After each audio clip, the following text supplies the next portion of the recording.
A squeegee kid accused of murder and now looking at a plea deal for manslaughter. Today, both legal teams speak out again, putting the case in the court of public opinion, and why the victim's family says this plea deal is not justice. A man murdered outside a restaurant feet away from the jurisdiction of the proposed Johns Hopkins Police Department. How this could affect the controversial plans to establish this police force as city murders remain at crisis levels. Live from WBFF in Baltimore, this is Fox 45 News at 4.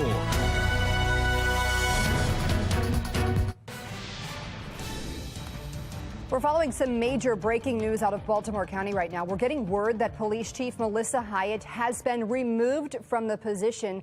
Our newsroom is working right now to gather more information.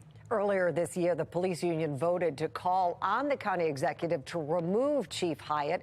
They blame the state of public safety for that vote of no confidence.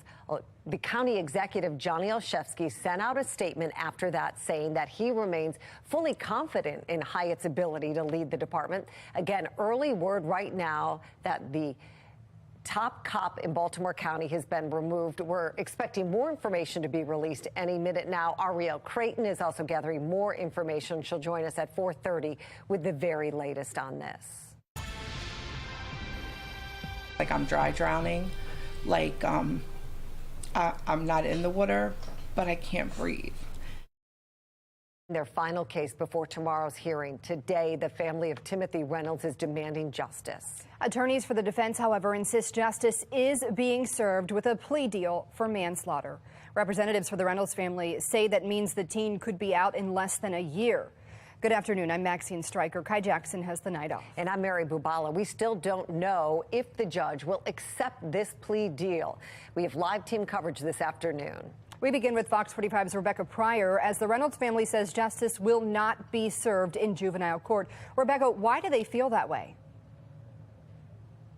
Well, the main message from the family was that they don't want Reynolds' life to be reduced down to one single moment. They say he's a lifelong Baltimore resident. He was loved by many. According to them, he never meant to hurt anyone, and he didn't deserve to die. He was an amazing, amazing man. In an emotional sit-down with the family of Timothy Reynolds, Reynolds' sister Rebecca letting out laughs. He used to call me the princess. And holding back tears. He was not the bat-wielding maniac who chased after the squeegee kids. He was a father, a husband, a son, a brother, a cousin, a friend. While Reynolds' widow, Shannon, joined via phone, but was ultimately unable to rehash her heartache for reporters. She is struggling, not only mentally, but there's my brother. She's a stay-at-home mom.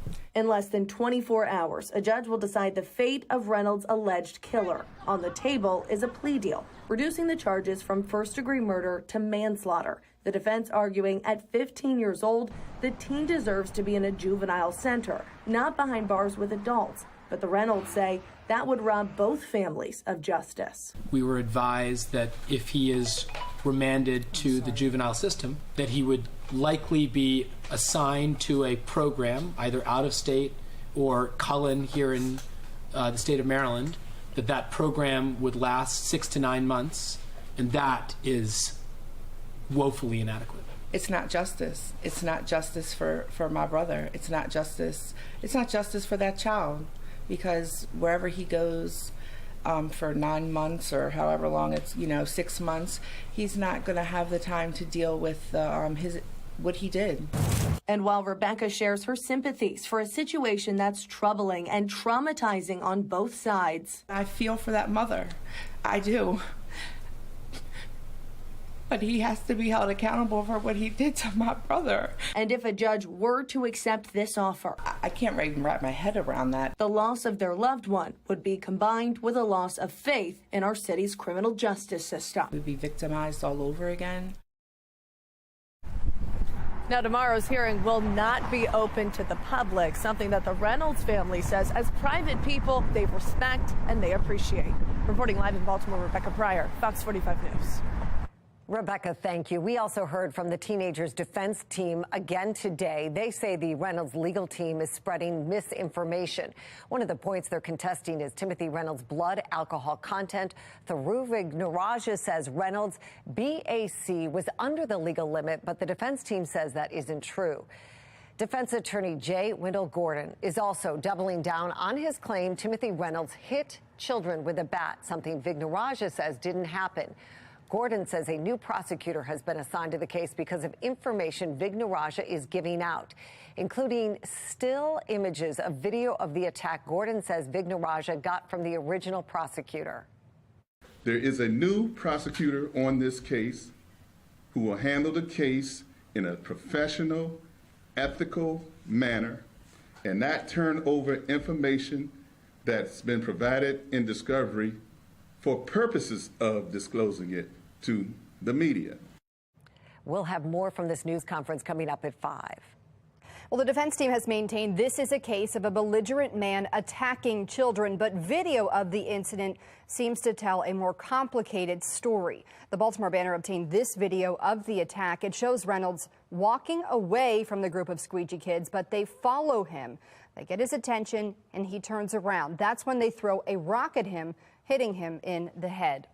Well, the end of the video shows Reynolds stands there for a bit, dazed, before shots are fired and he falls to the ground. Law experts we have spoken with say the moment Reynolds walks away is key because Maryland does not have a stand your grounds law, rather a duty to retreat. The law states before using deadly force, a person is required to make all reasonable efforts to retreat unless the attack happens in the person's home. If that individual, prior to firing the weapon, did not attempt to retreat from Mr. Reynolds and the bat, assuming that he was attacking him, then it's going to be difficult to argue, number one, that he retreated, number two, that he was in imminent fear for bodily harm or death, that belief was reasonable, and that he was not the initial aggressor. Fox 45's Mackenzie Frost continues our live TV coverage right now. Mackenzie, what are you learning about the gun used and the details of the plea agreement? Well, Mary, there are still a lot of questions. We do know that the gun was found inside a backpack that, according to still images taken from CCTV, that backpack was located at the corner of Light and Conway. Now, these images are from court documents filed earlier this week from prosecutors. And according to those documents, forensic evidence was done and the gun found in the backpack matches the gun that was used in this incident. But what we don't know is where the gun came from or how the suspect got his hands on the gun. And with the plea deal on the table right now, this is something that I asked the Reynolds family if they had any indication or if prosecutors or the police talked to them about it as well. I do not know personally where he got it from. He has not cooperated, as far as I know, with coming forward where he got the weapon from. Now, I did ask City State's Attorney Marilyn Mosby in her office earlier today if part of the plea agreement the suspect was required to disclose where he got the gun or how that gun in the backpack was placed right there on the corner of a very busy intersection. The state's attorney's office did not respond to our questions, but these are questions come as we continue to hear some of the same rhetoric from Mayor Brandon Scott about the importance of getting guns off the street in Baltimore. We'll have much more about this back and forth and what's next in this case coming up at 5. For now, live in Baltimore, Mackenzie Frost, Fox 45 News. Mackenzie, thank you. That brings us to our question of the day. Is justice served with a manslaughter conviction in the Reynolds case? So far, 89% of those who voted say no. We want to hear from you. Go to foxbaltimore.com/vote to weigh in. Well, Baltimore police are investigating after they say a man was shot and killed just 1 block from Johns Hopkins Hospital. Alexa Ashwell has what we know about the case and the latest on the push for JHU to add its own police force. The parking lot of Dino's restaurant near Johns Hopkins Hospital, where police say a man was shot and killed in the early evening Tuesday. Investigators not yet saying what led up to the shooting, the homicide happening just feet from one of the 3 jurisdictions for the proposed Johns Hopkins Police Department. The proposal has been met with both opposition, including protests. There's not been a 100% successful police force. And support. Probably a reasonable effort to increase public safety. Supporters saying the need is in the numbers. Just 2 weeks ago, JHU sent out this warning after they say 6 armed robberies occurred in or around 2 of its 3 campuses, Homewood and Peabody. And back in September, online statistics showing its East Baltimore campus, near where this homicide happened, is where most of its violent crimes have occurred, including 2 homicides, 10 non-fatal shootings, 12 aggravated assaults, and 14 larcenies within a 9-month period. The Baltimore police force seems a little overwhelmed. The city is once again on pace to surpass more than 300 homicides for the 8th consecutive year. And while BPD has expressed skepticism, saying its officers would still have to assist in investigating crimes on campus, the department remains hundreds of officers short.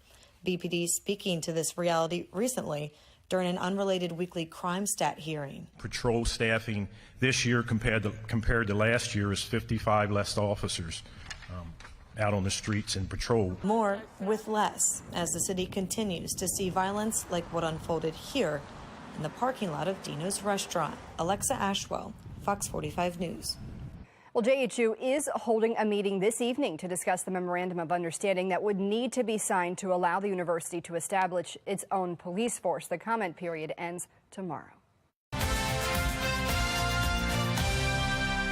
She is the highest paid school district leader in the state, and her school system is among the lowest performing in the nation. Baltimore City Schools CEO Dr. Sonia Santelises received nearly $450,000 in compensation last year. Project Baltimore's Chris Papps is here asking whether taxpayers should be paying such a hefty price tag for a very struggling school system. Yeah, good question. So during her contract year last year, Dr. Santelises, her base salary was more than $333,000. To put that into perspective, that's $150,000 more than the governor and $130,000 more than Mayor Brandon Scott. And remember, that is just her base salary before you add in all the perks that she gets in her contract. So according to that contract, Dr. Santelises gets a $9,600 car allowance. She gets a $53,000 deferred compensation towards retirement, which is in addition to the state pension that she gets. And she also gets 59 paid days off a year, which is nearly 12 weeks, which, if she doesn't use, she can cash in. If you add all that up, last year, Dr. Santelises collected nearly $445,000. Now, Mayor Brandon Scott has been a strong supporter of the Baltimore City School CEO. Even his student test scores have dropped to some of the lowest in the country. So we caught up with Mayor Scott last night at an event. But do you think taxpayers should be paying almost $450,000 for a school CEO? So I'll be very quick and very brief. Her compensation is like compensation for positions of hers across the country.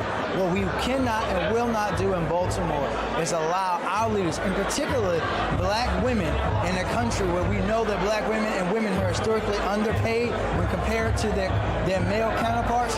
That's not something I'm going to support. Full support. Thank you.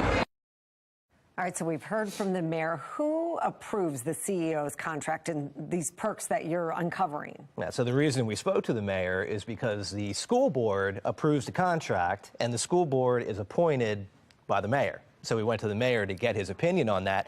And we also wanted to ask the school board about if taxpayers are getting their return on their investment for how much money they're investing in Dr. Santelises. Now, the board would not agree to do an interview, so we sent them a couple questions because they refused to sit down with us, and we sent them in an email. And we asked them how they can justify the compensation for a school leader in this school system that many consider to be failing. Baltimore City is now the second lowest performing school system in the country in math. So tonight on Fox 45 News at 10, we're going to tell you how the school board answered. All right, we'll be looking for that. Thank you, Chris. Thank you. A fire destroys a Montgomery County apartment building, hurting a dozen people. Coming up, we'll have a live report from the scene.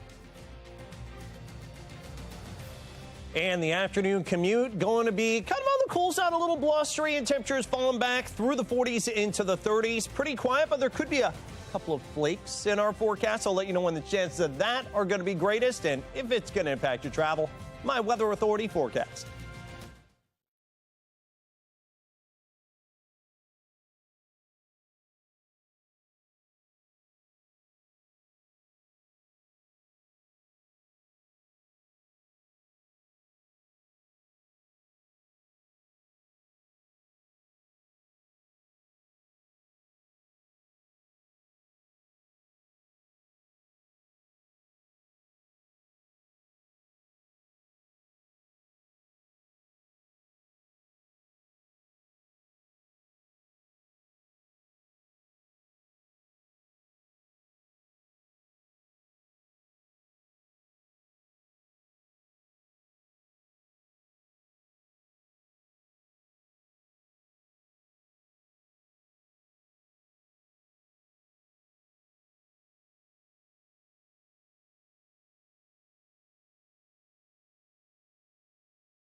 Fox 45 News, winner of 17 2022 Regional Emmy Awards, more than all other Baltimore news stations combined.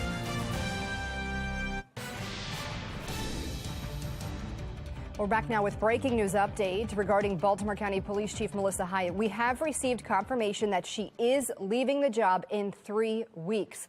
Melissa Hyatt just released a statement that reads in part, "It is with heartfelt and mixed emotions that I announce my last day as chief of the Baltimore County Police Department is December 5th. She went on to say she is very proud of the many accomplishments, including initiatives that sharpen focus on community trust, public safety, officer wellness. Earlier this year, the police union voted to call on the county executive to remove Chief Hyatt. They blamed the state of public safety for that vote of no confidence. Olszewski sent out a statement after that, saying that he remains fully confident in Hyatt's ability to lead the department. Ariel Creighton is gathering more information, and she will join us at 4:30 with more.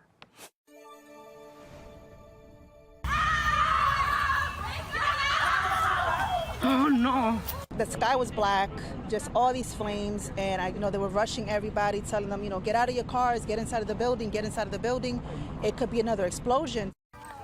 You could hear that terrifying moments after a condo building in Gaithersburg explodes. 12 people were hurt, 10 of them were sent to the hospital. Dozens of families have been displaced, and an investigation is underway into what happened. But so far, signs point to natural gas being involved and then feeding those flames. Brad Bell from our Sinclair sister station in Washington joins us now. And Brad, we understand you recently got an update from police. What did they say happened?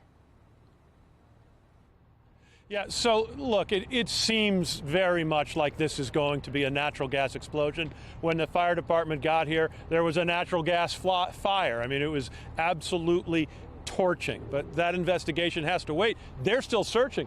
Take a look back here at the building. You don't see any firefighters or technical rescue people crawling all over the structure yet because they haven't been cleared to go in. They've still been putting out hot spots as recently as the last half hour or so, and there's still unaccounted for people. The residents of one of the units in there unaccounted for. It has been a terrifying day in this community.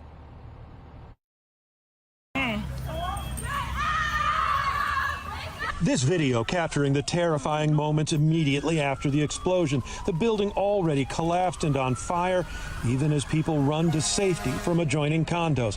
That fire fueled by a ruptured gas line.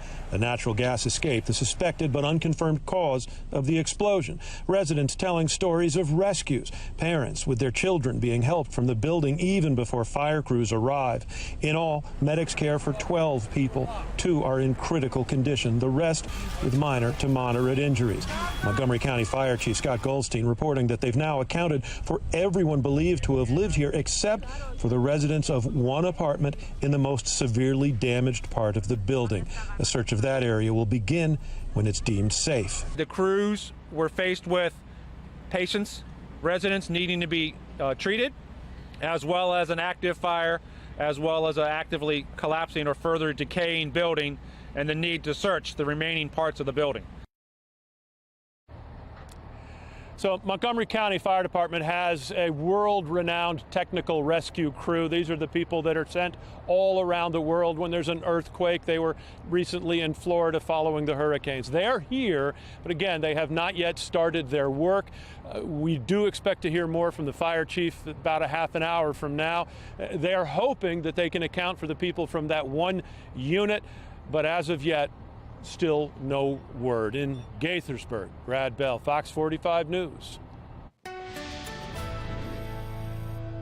After a rainy day yesterday, much finer conditions for that PM commute today, although it is a little on the cool side. 47 degrees after high temperatures getting up around 50. Winds out of the west at 16, humidity at 52%. And a wind chill at 40 degrees with some of those gusty breezes. But hey, at least we have some sunshine, so it's sunglasses out as that sun begins to set. If you're headed west, of course, the sun glare, that could become a delay issue. 47 degrees here in Baltimore right now, 45 at Cockeysville, 45 at Westminster, 46 at Frederick, and temperatures in the mid to upper 40s along the eastern shore. Now, again, the wind chill feels like 38, so that's what you have to dress for this evening. At Westminster, feels like 35 at Gaithersburg and 44 at Stevensville, low 40s, Chestertown up to Elkton. The temperatures all across the border, all across the state, right near 50 as you head towards the bay with increasing sun. But you get far enough west and notice the clouds begin to increase and the temperatures begin to fall off. And that's part and parcel of some lake effect snow showers. Notice up toward Columbus, Ohio, Pittsburgh, Pennsylvania, north and west of Scranton, all the way up into New York State, where several feet, that's right, several feet of snow, of lake effect snow may fall areas around Buffalo the next several days into the early weekend. Now, for us, there's a little piece of that may try to kind of come through tonight. So there's an outside chance, maybe about a 20% chance you're going to see a stray flake or a stray sprinkle, especially after midnight. Otherwise, gradually and generally still drying out. And behind that surge, it looks like, yes, things get even colder yet by the end of the week into the weekend. Some of those purples, that's some of the chilliest air of the season thus far. Temperatures may struggle in the 30s to near 40 even here for us this weekend. Now, in terms of the future scan, tracking some of those flurries overnight, see some of those clouds by about 8 p.m. Those begin to clear by about 10 or midnight. But another batch coming off the Great Lakes there, you see it about 3 a.m. and follow the clock to 4:45 a.m. right around Laurel. There's that blue. That could be a little flurry action through about 5:15 in the morning. And by the time you're waking up, it's just some patchy clouds and cold to wake up to tomorrow morning. 34, a breezy, colder day than the 50s we had today for tomorrow. 46 on Friday, 44 Saturday, struggling in the 30s to maybe near 40 for the Ravens game on Sunday. So a lot of big, puffy purple jackets, I think, at the stadium for the second half of the weekend. And then Monday, Tuesday, Wednesday next week, it does warm up. But notice no rain chance as we go to 44 Monday, mid-50s, which is closer to average next Tuesday and Wednesday. In order to make America great and glorious again, I am tonight announcing my candidacy for President of the United States. Coming up, former President Donald Trump is taking another run at the White House. How this affects the political landscape looking ahead to 2024.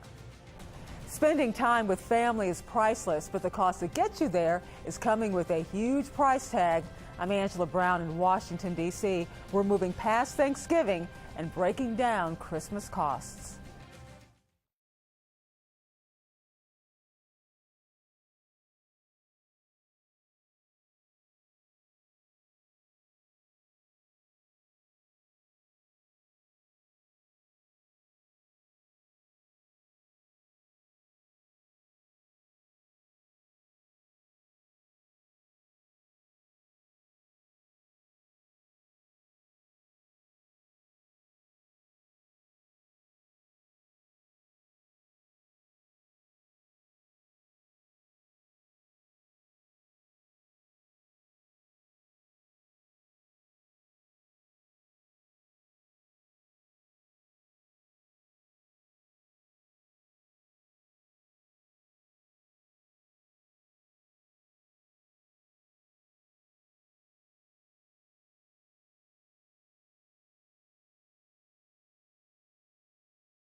With Thanksgiving next week, a key decision is coming up. How will you prepare your turkey?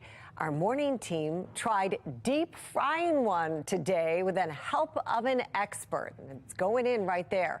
A warning, though, deep frying turkeys can be dangerous. Look at that. It looks good, though. Spilling the hot oil, it can start a fire. So experts say always deep fry, of course, outside.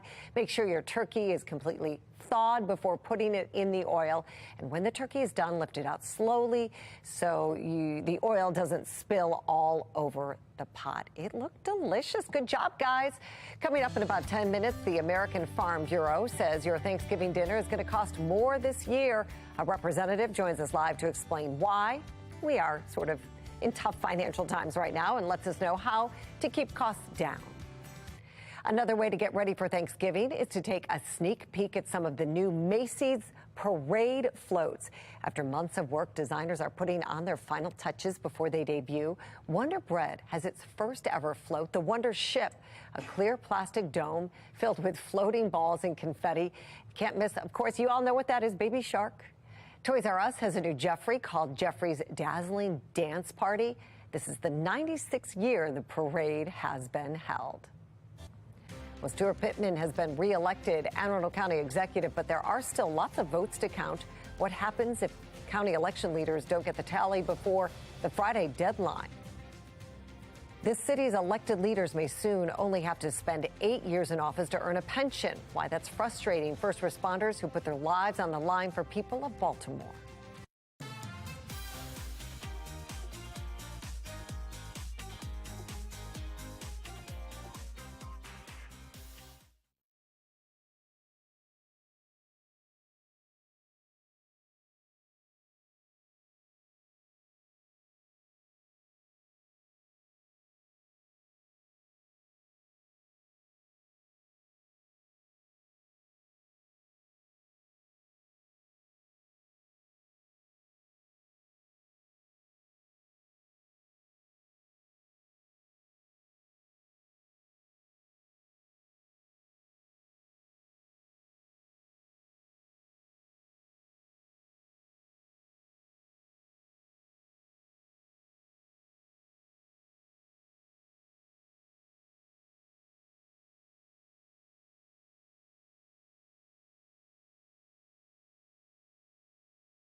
But do you think it's right that elected leaders could serve 8 years regardless of their age and be eligible for their pension? No.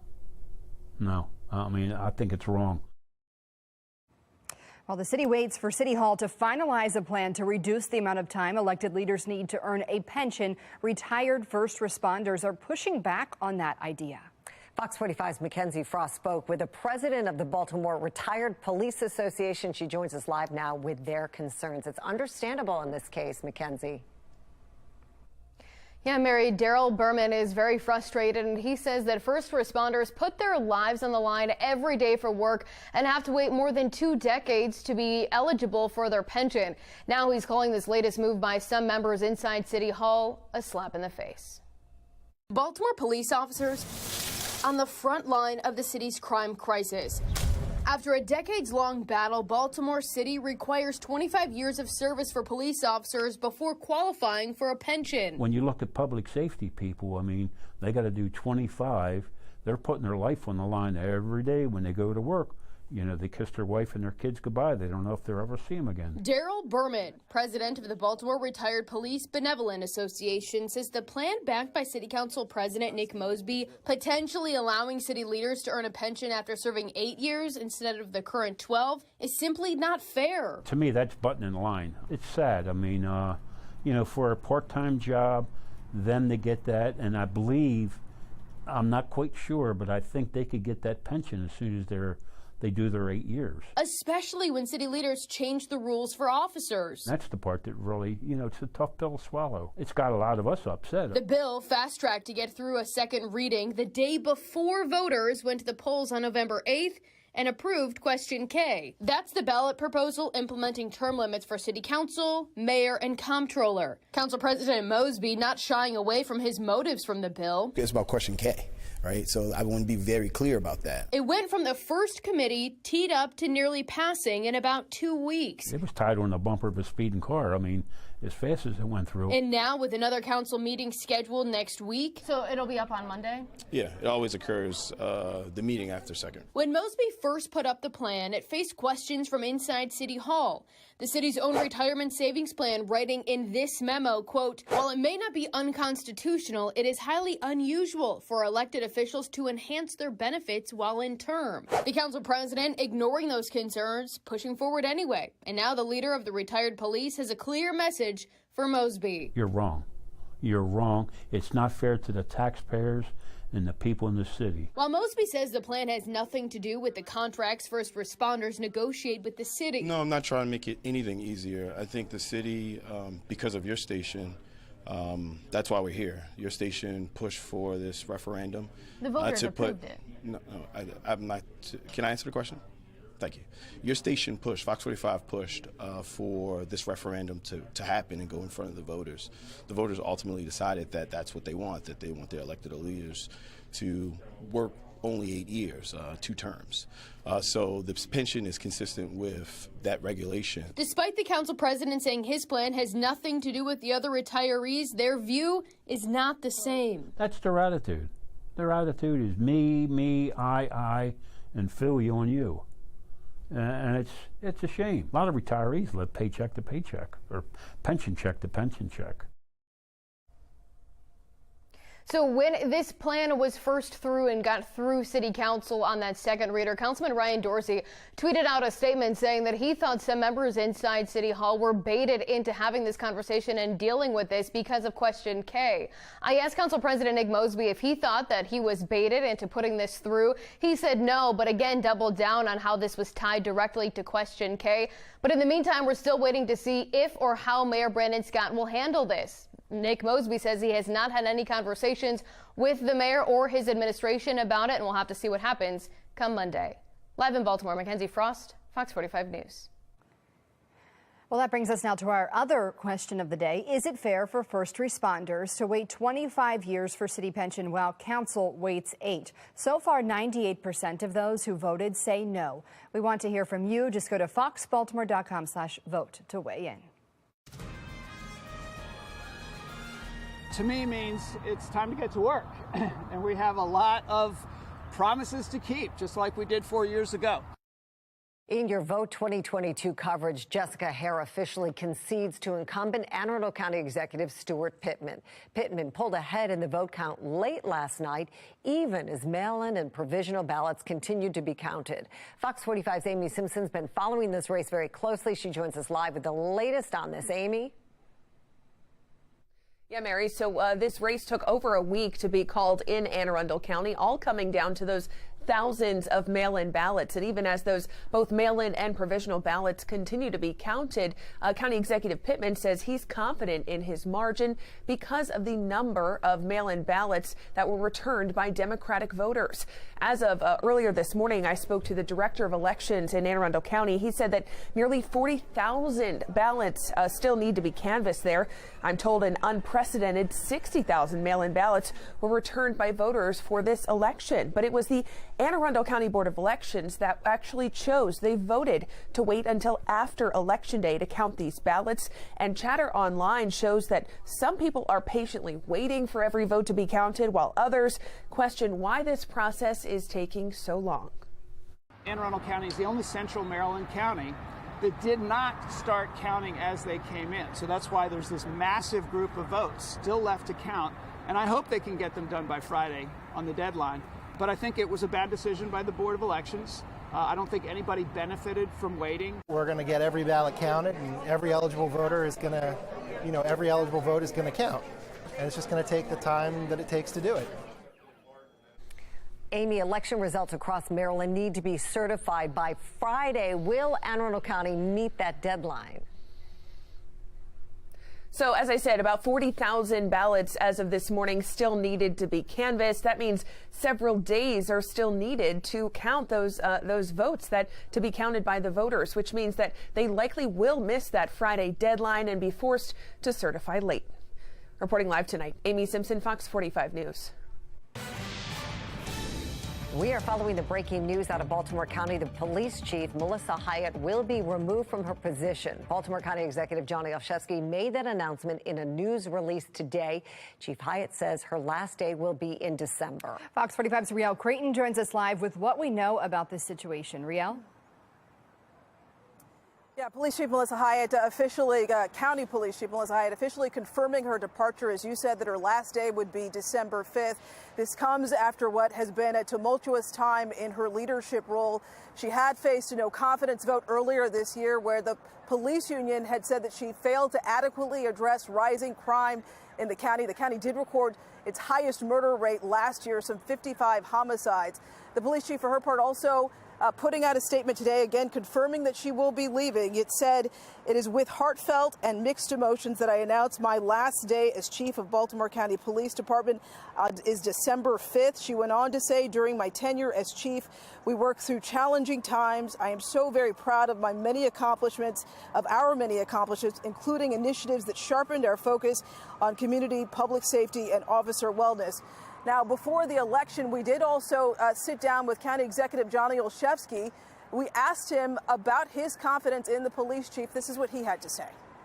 Your opponent talks about how, if elected, he would get rid of the chief, Melissa Hyatt. Mm-hmm. That would be one of his first actions. Do you think that's a good idea, and do you still have faith in her abilities? The first thing I'd say is it's presumptuous for me or anyone running to make pronouncements. If I'm fortunate enough to have the opportunity to keep serving, every agency, every department head will go through a thorough review, and it will not only review what they've done to date, but also whether or not they're the right leader to move that agency into the future. You're still the county executive right now, though. Do you have faith in her at this moment? Like I said, we are continuing every day to work hand in glove to make sure that we are doing whatever we can to support the men and women of the department, to keep our neighborhood safe, and to make sure that we're moving forward on some key critical initiatives. I'm very proud of the work that we're doing together.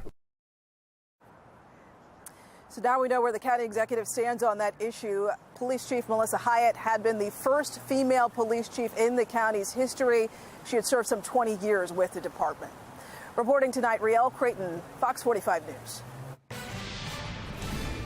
Well, trending now, a critical step towards the start of mobile sports betting. The state commission overseeing mobile gambling approved mobile sports betting licenses to 10 businesses. Some of those companies include DraftKings, Live Casino and Hotels, and the Washington Commanders. Officials say mobile sports betting could be up and running in our state by next week. And a reminder to pay your tolls before it's too late. The state sending a warning that drivers only have 2 weeks left before the grace period for video toll payments end. If you don't get your payments in before midnight on the 31st, you could have to pay additional fees. Well, with just a week left until Thanksgiving, many are starting to get their shopping done. This year, it is going to cost your family more than average in years past. Everything's more expensive right now at the grocery store. And joining us live to discuss just how much your dinner could cost is American Farm Bureau Federation Chief Economist Roger Cryan. Thanks so much for joining us. Thanks for having me. Well, let's talk turkey. How much more is it going to cost people, and why exactly is it going to be more? Well, in our survey, which is a Farm Bureau tradition, we've had 37 years of having volunteers go out and collect prices from stores. And these days, some of that's collected online from all 50 states and Puerto Rico. According to the survey we did this year, the price of a turkey dinner for 10 is up 20% to $65, to just under $65, so about $6.50 per person. And a good part of that is just general inflation. And another part of that is higher turkey prices because of some supply issues. And supply chain issues generally have had an impact on prices. Farmers are facing higher costs for fertilizer and fuel, and they're getting squeezed as well. But the good news is for $6.50 a person, we can have a large, nutritious, festive Thanksgiving dinner. Are there other foods that are going to be affected by inflation this year? I'm sure there are, because again, everything costs more right now at the grocery store. Sure. Inflation, when you have general inflation, the prices of everything goes up. But as I said, costs for farmers are rising. Commodity prices are rising to go with it. You know, the good news is in this country is we have a very robust agricultural system and a food supply system. It has worked well, even in the worst period of the pandemic. There was always enough food to eat. We have ways of supplying folks who are in need. Around the world, though, some of the disruptions in food production, food trade, have put people at risk in a number of countries, and it's important to remember that food security for folks all around the world really begins with farmers. It begins with producing food, and it's really critical that we continue to support productive agriculture all here and all around the world. Absolutely. We will be very thankful for our farmers and others this Thanksgiving. Absolutely. Roger Cryan with the American Farm Bureau Federation. Thanks so much for joining us this afternoon. Thank you. Very mixed reaction in the Republican Party to former President Trump's third run for office. I'm Atrell Nashar in West Palm Beach with who's behind him and who's not. And back into the chill tonight. Temperatures falling from around 40 at 7 p.m. back down into the 30s by about 9 and 10 o'clock under partly to mostly clear skies. Going to let you know if we could get some flakes out of some of this chillier air and when that could happen. My Weather Authority forecast.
Much criticism is being placed on the fact that the Republican Party should have done better, and frankly, much of this blame is correct.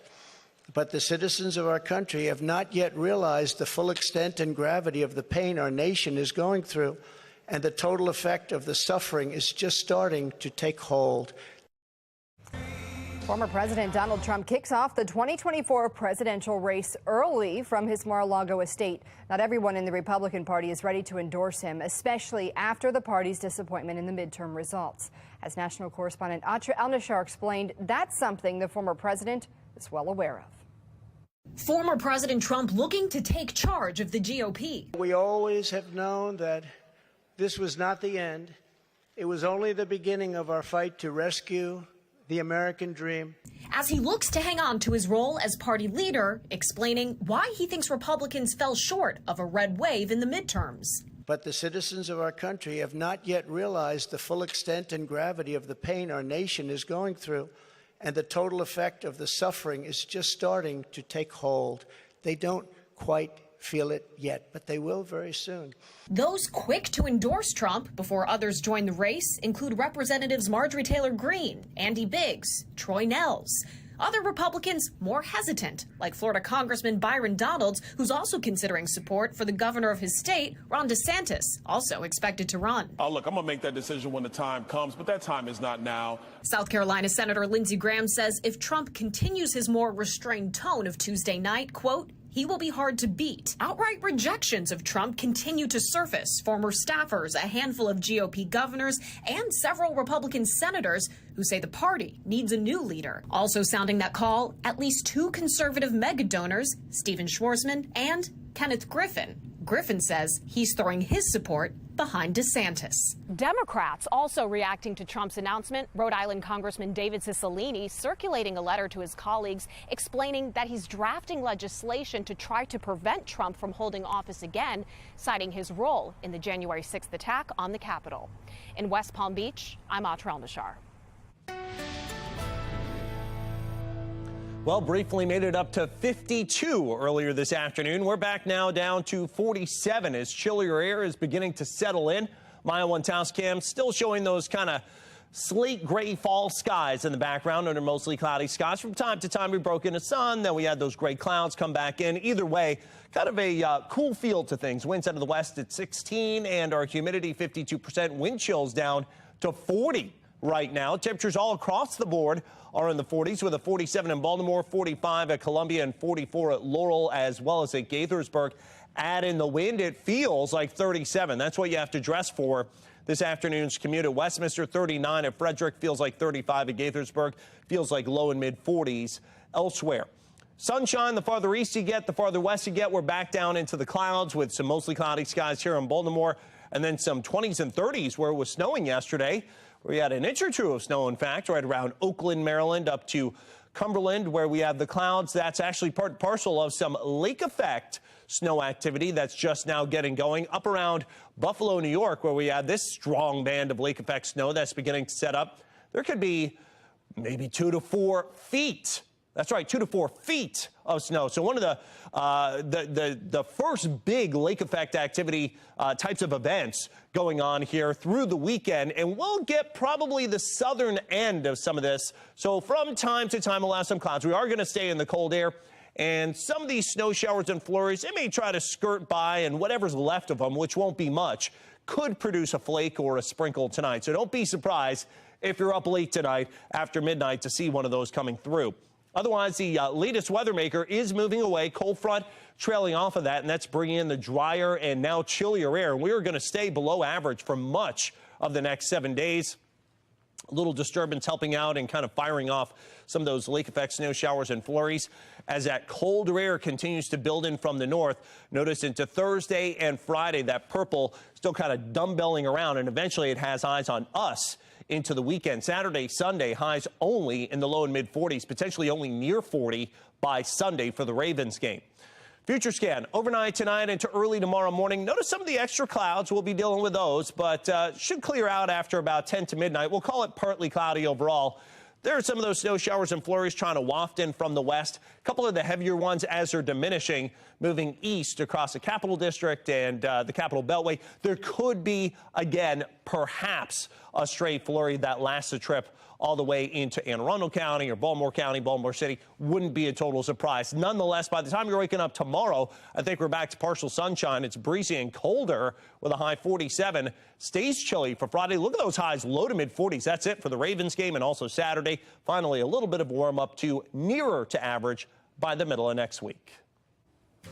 Coming up at 5 o'clock, where did the gun come from? Looking for answers on how a 14-year-old squeegee kid got the gun they allegedly used to shoot Timothy Reynolds.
Well, Apple is getting ready to use American-made computer chips in its products. Bloomberg reports Apple is preparing to start sourcing semiconductors from a plant under construction right now in Arizona.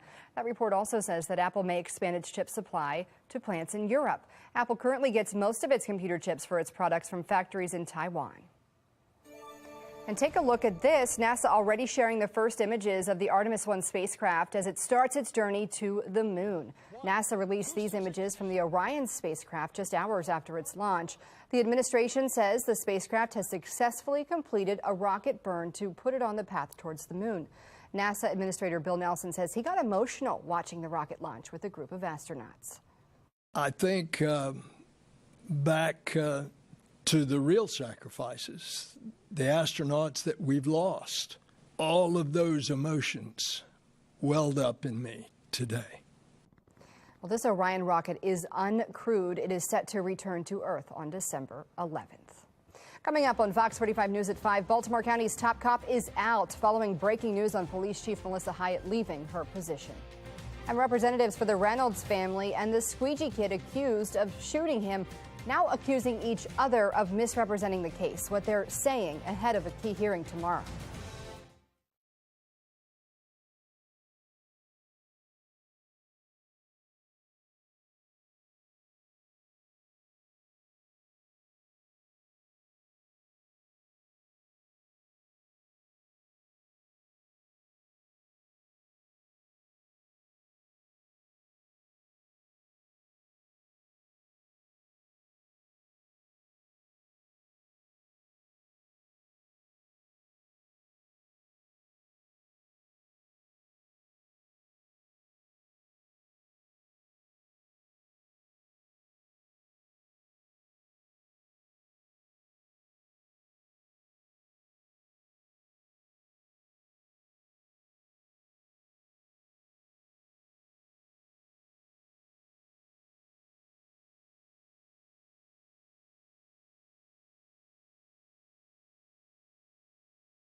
Tim Reynolds' family and the defense team for the teen accused of killing him making their final comments before a key hearing tomorrow. Why both sides say the other is misrepresenting the case.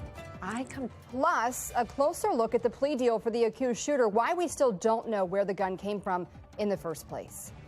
And is the price tag just too high when it comes to those running the Baltimore City school system?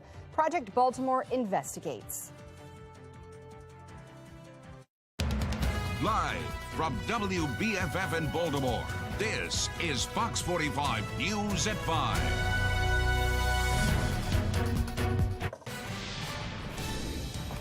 And we are following breaking news. Baltimore County Police Chief Melissa Hyatt will be removed from her position. Baltimore County Executive Johnny Olszewski made that announcement in a news release today. Chief Hyatt says her last day will be in December. Fox 45's Riel Creighton joins us live with what we know about this situation. Riel? And Maxine and Mary, Baltimore County Police Chief Melissa Hyatt confirming her departure in a statement that she put out today saying, as you said, that her last day is December 5th. As the head of the agency, this has been a tumultuous time for the police chief, who has come under heavy criticism. Earlier this year, she did face a no-confidence vote from the police union, who said that she failed to adequately address rising crime in the county. The county last year seeing one of its highest murder rates in its history at 55 homicides. They at the time demanded her removal. It was County Executive Johnny Olszewski who fought that back and said that he had full confidence in her. The police chief did put out a statement today saying that it is with heartfelt and mixed emotions that I announce that my last day as chief of the Baltimore County Police Department is December 5th. She went on to say, during my tenure as chief, we worked through challenging times. I am so very proud of our many accomplishments, including initiatives that sharpened our focus and community trust, public safety, and officer wellness. She also went on to thank every member of the department. Meantime, ahead of the election, Fox 45 News did sit down with Baltimore County Police Executive Johnny Olszewski. We asked him about his confidence in Melissa Hyatt. This is what he had to say. Your opponent talks about how, if elected, he would get rid of the chief, Melissa Hyatt. That would be one of his first actions. Do you think that's a good idea, and do you still have faith in her abilities? The first thing I'd say is it's presumptuous for me or anyone running to make pronouncements. If I'm fortunate enough to have the opportunity to keep serving, every agency, every department head will go through a thorough review, and it will not only review what they've done to date, but also whether or not they're the right leader to move that agency into the future. You're still the county executive right now, though. Do you have faith in her at this moment? Like I said, we are continuing every day to work hand in glove to make sure that we are doing whatever we can to support the men and women of the department, to keep our neighborhood safe, and to make sure that we're moving forward on some key critical initiatives. I'm very proud of the work that we're doing together. We now know where the county executive stands on that issue. Chief Hyatt is the first female police chief in the county's history. She has served some 20 years with the department. Reporting live tonight, Riel Creighton, Fox 45 News. Kind of feels like I'm dry drowning, like I'm not in the water, but I can't breathe. Reynolds' family calling for justice for a final time before a court hearing tomorrow. Well, however, the defense team for the squeegee kid accused of shooting and killing him says the plea deal for manslaughter is a fair punishment. We have team coverage tonight on the Timothy Reynolds case. Mackenzie Frost taking a closer look at the plea agreement, and Jeff Abel has the latest from the defense team. But our coverage begins right now with Rebecca Pryor, who has more from the Reynolds family tonight. Rebecca? Yeah, the main message from the Reynolds family tonight is that they don't want his life to be reduced down to one single moment, a moment that happened right here at the intersection of Conway and Life Street. According to the family, Reynolds never meant to hurt anyone here and didn't deserve to die the way he did. Reynolds' sister Rebecca let out laughs as she reminisced on happier times and also held back tears as she talked about what this loss has meant for her family. Reynolds' widow Shannon joined via phone, but it was ultimately too difficult for her to rehash her heartache for reporters again today. The family says they have sympathy for Reynolds' accused killer, but to change the charge from first-degree murder to manslaughter would rob both families of justice. I am a mom, so I have a heart that I feel for that mother. I do. But he has to be held accountable for what he did to my brother. And according to the family spokesperson, Dhruv Ignaraja, if this case is moved to juvenile court, the defendant would likely only serve 6 to 9 months in a detention center. Again, that's according to Ignaraja. If that is the case, though, Reynolds' family, they say that's not nearly enough time for this teen to learn from what he's done. Rebecca, tomorrow's hearing will be closed off to the public, so no cameras will be allowed in the courtroom. What do the Reynolds think about that? Well, Maxine, as private people, they say they actually appreciate that and they respect that decision coming down from the judge. They're, again, as I said, they're private people, so normally they wouldn't even be speaking to media about this. They only decided to speak out after this plea deal was offered. Reporting live in Baltimore, Rebecca Pryor, Fox 45 News. Rebecca, thank you. Jeff Abel continues our live team coverage now with how the accused teen's family is responding to those accusations. Jeff? Well, we do have some new information. The state's attorney's office is not confirming it, but with hours to go before tomorrow's hearing, defense attorneys tell us this afternoon that the prosecutor in this case has now been replaced. The information came just a few moments ago during a news conference where defense attorneys restated their position that the teen accused of killing Timothy Reynolds should be sent to the juvenile courts, not the adult ones. Here's what they had to say. And sometimes we just have to swallow hard and understand that we're not so much acting, young man, in your best interest by moving this case to the juvenile court. We're acting in our best interest because it's there that we feel that you will be healed and therefore no longer be a danger to the public. And so it's just important to understand that that's the focus. Once again, we are hearing and understand this afternoon from the defense team that the prosecutor at the state's attorney's office, who has handled this case from the beginning, is no longer on this case. We are now efforting, trying to understand why. We're live downtown. Jeff Abel, Fox 45 News. Jeff, thank you. Well, a new video from the Baltimore banner of the attack that we are not showing. Reynolds is seen walking away from the group of squeegee kids, but they follow him. They get his attention, and he turns around and swings his bat. That's when they throw a rock at him, according to the video, hitting him in the head. The end of the video shows Reynolds standing there for a bit, dazed, before shots are fired and he falls to the ground. Law experts we have spoken with say the moment Reynolds walks away is key. Maryland does not have a stand your ground law, rather a duty to retreat. The law states before using deadly force, a person is required to make all reasonable efforts to retreat unless the attack happens in the person's home. If that individual, prior to firing the weapon, did not attempt to retreat from Mr. Reynolds and the bat, assuming that he was attacking him, then it's going to be difficult to argue, number one, that he retreated, number two, that he was in imminent fear for bodily harm or death, that belief was reasonable, and that he was not the initial aggressor. Well, Fox 45's Mackenzie Frost continues our live team coverage. And Mackenzie, have you learned anything about where that gun used in the case came from?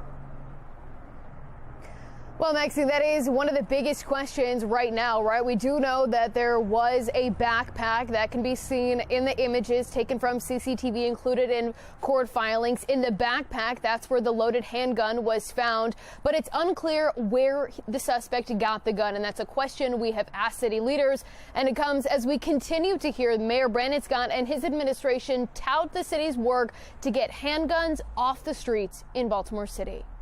Still images from the CCTV video show some of the final moments before Timothy Reynolds was shot dead in the street. Prosecutors say this backpack was grabbed by the suspect as Reynolds parked his car and got out with a bat in his hand. Court documents include more images like this one, showing the loaded Polymer 80 police say was used in the shooting. So we had to speak out. Ahead of a Thursday hearing, the Reynolds family reeling.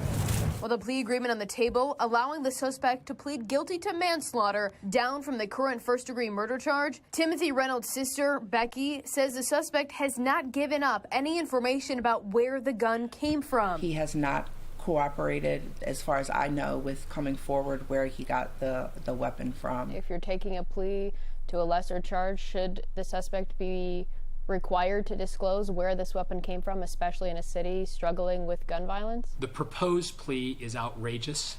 under any circumstances. Through Ignaraja, representing the Reynolds family as the case plays out in criminal court, says the city should be demanding answers from the person who pulled the trigger, especially during plea deal negotiations. If there was an occasion for this defendant to take responsibility, to plead guilty to the crime, you would think that part of taking responsibility is allowing all of us to understand how on earth we got to that position. Questions to City State's Attorney Marilyn Mosby in her office about if the suspect was required to give up any information about the gun when ignored Wednesday. The notion of targeting the guns on the streets has been a common theme for Mayor Brandon Scott and his entire administration. Public safety is the mayor's #1 priority. Go after the folks with the guns that are committing the crime. What do you think it is when the police are arresting and seizing more guns, when they're clearing more homicides? Why should the people of Baltimore look at this and see you and trust you to say that this really will make a difference? Yeah, because what you would say is that, one, Mackenzie, what I'll say is this. Our police department has taken 1,600 weapons off the street this year. But the words appear to be coming up empty. The city is in crisis. Longtime Baltimorean and pastor P.M. Smith says the mayor should spend less time suing gun manufacturers like he did this summer and go after the people pulling the triggers. If we are going to solve this problem, forget about the gun makers. Go after people who purchase guns, possess guns, and pull triggers. That's how you solve that problem. Meanwhile, the leaders inside City Hall are staying quiet. Fox 45 News sending all the members of the City Council a few questions, asking, do you believe the suspect should be required to provide information about where he got the gun from as part of his plea agreement? Should investigators be focused on where the suspect got the weapon to root out gun suppliers in the city? The council members ignoring the questions. While the case hangs in the balance, the questions about gun violence in Baltimore remain, while the rhetoric about doing better remains the same. Now, I have just learned, sources confirming to me, that the prosecutor involved in this case has in fact been removed. All of her homicide cases have been taken away from her. I did reach out to City State's Attorney Marilyn Mosby's office for confirmation and a question or a statement. Her office not responding. However, sources have told us that the prosecutor no longer on the case. We're live in Baltimore. Mackenzie Frost, Fox 45 News. All right, Mackenzie, thank you. That brings us now to our question of the day. Is justice served with a manslaughter conviction in the Reynolds case? So far, 95% of those who voted say no. We would like to hear from you. Go to foxbaltimore.com/vote to weigh in. Well, she is the highest paid school system leader in the state, and her school system is among the lowest performing in the country. Baltimore City Schools CEO Dr. Sonia Santelises received nearly $450,000 in compensation last year. Project Baltimore's Chris Papps is here now asking whether taxpayers should be paying such a hefty price tag for a struggling school system. Chris? Well, during her last contract year, Dr. Santelises, she earned a base salary of more than $333,000. That's $150,000 more than the governor and $130,000 more than Mayor Brandon Scott. And remember, that's just her base salary before you add in all the perks. Now, according to her contract, Dr. Santelises gets a $9,600 car allowance. She also gets $53,000 in deferred compensation towards retirement, which is in addition to her state pension. And she gets 59 paid days off, nearly 12 weeks a year, which she can cash in if she doesn't use. You add it all up, and she collected a total of $444,875 last year. Now, Mayor Brandon Scott has been a strong supporter of Baltimore City Schools CEO, even as student test scores drop to some of the lowest in the country. We caught up with the mayor at an event last night. But do you think taxpayers should be paying almost $450,000 for a school CEO? So I'll be very quick and very brief. Her compensation is like compensation for positions of hers across the country. What we cannot and will not do in Baltimore is allow our leaders, in particular black women in a country where we know that black women and women are historically underpaid when compared to their male counterparts. That's not something I'm going to support. Full support. Thank you. So, Chris, who approves the CEO's contract and some of the perks that you've uncovered? Well, that would be the school board. And the reason that we went to the mayor is because the school board does is appointed by the mayor. So we had gone to the school board and we had asked if we could speak with them about what is going on in the school system and if they do believe that Dr. Santelises should be earning the amount of money that she certainly is earning. Now, they refused to do an interview with us, so we sent them a series of questions. And one of the questions that we asked them was that graduation rates, college enrollment, attendance, and kindergarten readiness are all lower now than when Dr. Santelises took office in 2016. We asked them if they hold Dr. Santelises accountable for those things. Coming up tonight at 10 on Fox 45 News, we will tell you their answer. All right, we'll be looking for it. Thank you, Chris. Well, we have a winner, but the number of votes left to be counted could be an issue. The latest on the efforts to count tens of thousands of mail-in votes in Anne Arundel County. A retired police officer says the city council's move to get quicker pensions is a tough pill to swallow, why the president of the council believes they have to make the change. Former President Trump's big decision and how it will affect all those other Republicans who've been eyeing the White House, too. I'm Scott Thuman in Washington with a look at that and what it means for President Biden's future. And a clear and chilly night on the way for tonight with maybe a couple of patchy clouds late, and there's even an outside chance of a flurry late too as we fall down into the 30s. I'm going to let you know how long that risk lasts and when things may finally warm up in my Weather Authority forecast.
Well, how does Trump jumping back into the ring affect the presidential race moving forward? Sinclair's chief political correspondent Scott Thuman shows us.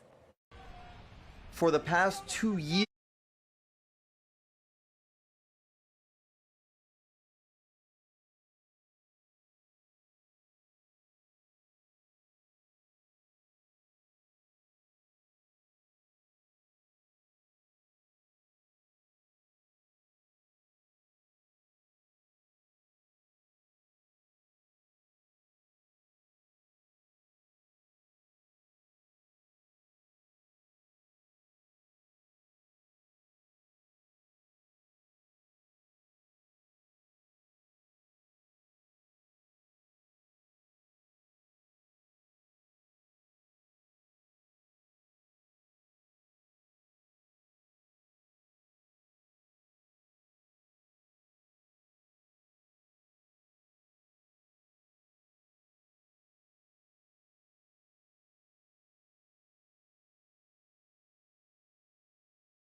Well, since the start of the pandemic, more kids are in need of mental health help.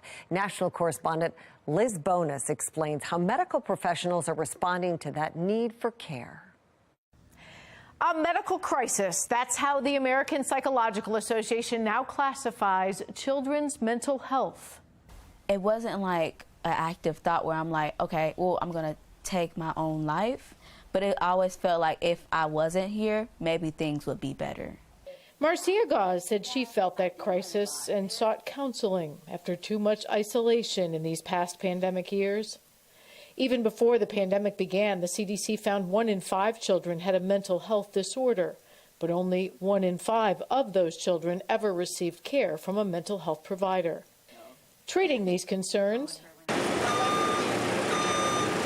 is now a work in progress. The goal here with this building, or one of the goals with this building, was to be able to give patients their own space. The team here took us on an exclusive tour of a hospital that will one day house more than 130 beds for care. It's designed to give kids the feel that mental health help is no different than a visit to the doctors for any other kind of care. So we're seeing a lot of depression, anxiety, and a lot of loss and traumatic experiences. A lot of kids lost family members, and so they're dealing with the aftermath of that now. Upon completion, they do expect this to be the largest inpatient facility for mental health for children in the country, a need that has grown in these pandemic times. What's different now, according to this team, is that children are needing intense mental health intervention at younger ages, and for problems for which they are building units here not previously common in kids: sex trafficking, severe childhood trauma, and suicidal thoughts. If you have any concerns, reach out and try to get help early. The earlier, the better. And while it may be uncomfortable, a reminder, child or adult, if someone says that they are thinking of taking their own life, mental health specialists suggest you ask them, do you have a plan? It's often the only way to interrupt it. I'm medical reporter Liz Bonus. Now back to you. Well, neighbors say it felt like a bomb went off, but we're learning about a fire that destroyed an apartment complex in Gaithersburg. He says the plan feels like a slap in the face, a retired police officer's reaction to the city council's new pension plan.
But do you think it's right that elected leaders could serve 8 years regardless of their age and be eligible for their pension? No.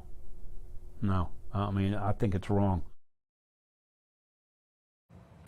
While the city waits for City Hall to finalize a plan to reduce the amount of time elected leaders need to earn a pension, retired first responders are pushing back on the idea. Fox 45's Mackenzie Frost spoke with the president of the Baltimore Retired Police Association and joins us live with their concerns. Mackenzie?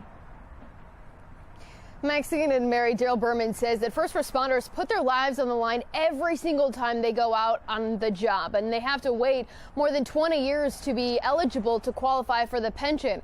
Now he's calling the latest move from some members inside City Hall a slap in the face. Baltimore police officers on the front line of the city's crime crisis. After a decades-long battle, Baltimore City requires 25 years of service for police officers before qualifying for a pension. When you look at public safety people, I mean, they got to do 25. They're putting their life on the line every day when they go to work.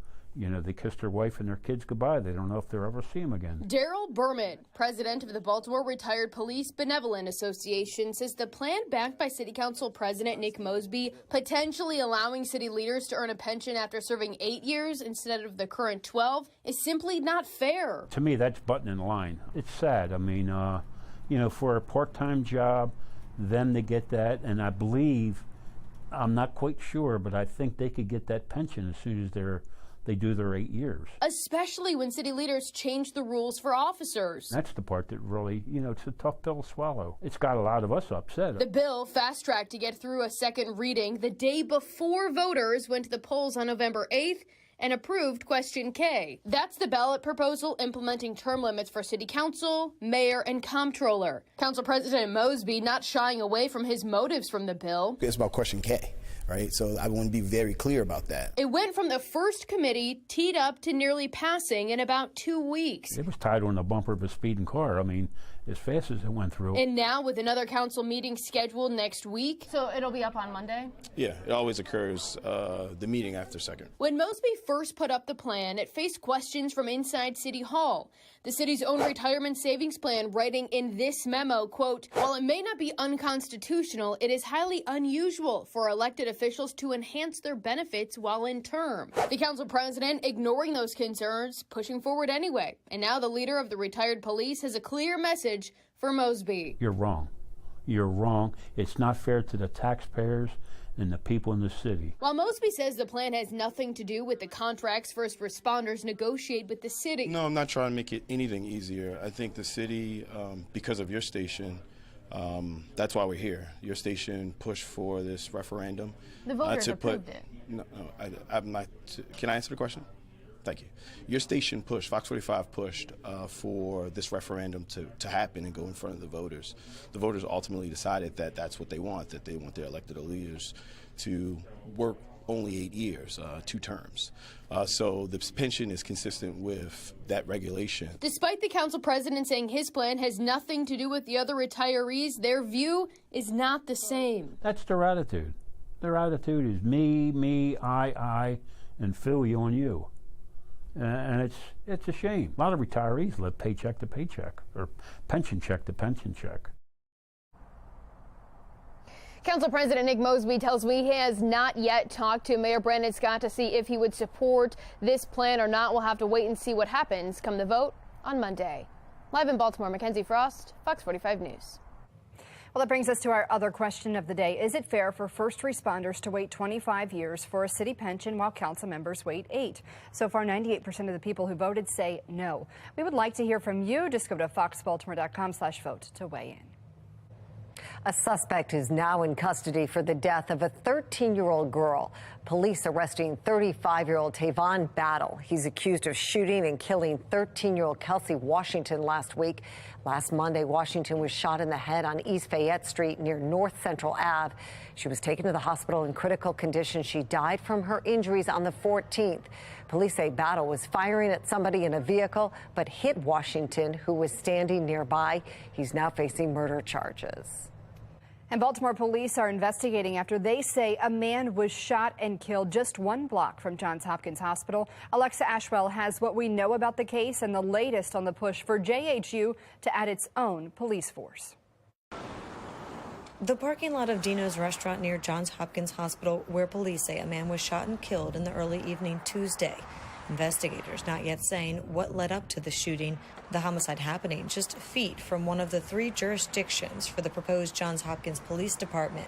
The proposal has been met with both opposition, including protests. There's not been a 100% successful police force. And support. Probably a reasonable effort to increase public safety. Supporters saying the need is in the numbers. Just 2 weeks ago, JHU sent out this warning after they say 6 armed robberies occurred in or around 2 of its 3 campuses, Homewood and Peabody. And back in September, online statistics showing its East Baltimore campus, near where this homicide happened, is where most of its violent crimes have occurred, including 2 homicides, 10 non-fatal shootings, 12 aggravated assaults, and 14 larcenies within a 9-month period. The Baltimore police force seems a little overwhelmed. The city is once again on pace to surpass more than 300 homicides for the 8th consecutive year.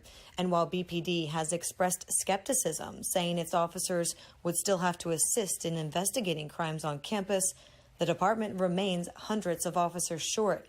BPD speaking to this reality recently during an unrelated weekly crime stat hearing. Patrol staffing this year compared to last year is 55 less officers out on the streets in patrol. More with less, as the city continues to see violence like what unfolded here in the parking lot of Dino's restaurant. Alexa Ashwell, Fox 45 News. Well, JHU is holding a meeting this evening to discuss the memorandum of understanding that would need to be signed to allow the university to establish its own police force. The comment period ends tomorrow. In your Vote 2022 coverage, Jessica Hare officially concedes to incumbent Anne Arundel County Executive Stuart Pittman. Pittman pulled ahead in the vote count late last night, even as mail-in and provisional ballots, they continue to be counted. Fox 45's Amy Simpson has been following the race closely and joins us live with the latest. Amy? Yeah, so it took about a week for this race to be called in Anne Arundel County, and it did come down to those mail-in ballots, which are continuing to be counted throughout today and the next few days in Anne Arundel County. The county executive, Stuart Pittman, saying he feels confident in his margin because of just how many of those ballots were returned by Democratic voters. In Glen Burnie this morning, Anne Arundel County Executive Stuart Pittman said he's ready to get to work for another 4 years. I did express confidence that we would reach this point soon where we would be ahead. And last night that happened when they tallied the votes. Pittman poised for another term after his opponent, Jessica Hare, called to concede. She called me last night, very gracious. Jessica Hare not speaking publicly, but this morning posting a concession message on social media, sharing pictures and saying she's proud of the race she ran, though it didn't go the way she wanted. And we have a lot of promises to keep, just like we did 4 years ago. And while this race has been called by the candidates at the Anne Arundel County Board of Elections, the canvass of thousands of mail-in ballots only continues 8 days after Election Day. Anne Arundel County is the only central Maryland county that did not start counting as they came in. So that's why there's this massive group of votes still left to count. And I hope they can get them done by Friday on the deadline. In Maryland, local elections boards have a deadline of this Friday to certify results. Today, Fox 45 asking if Anne Arundel County will meet that deadline.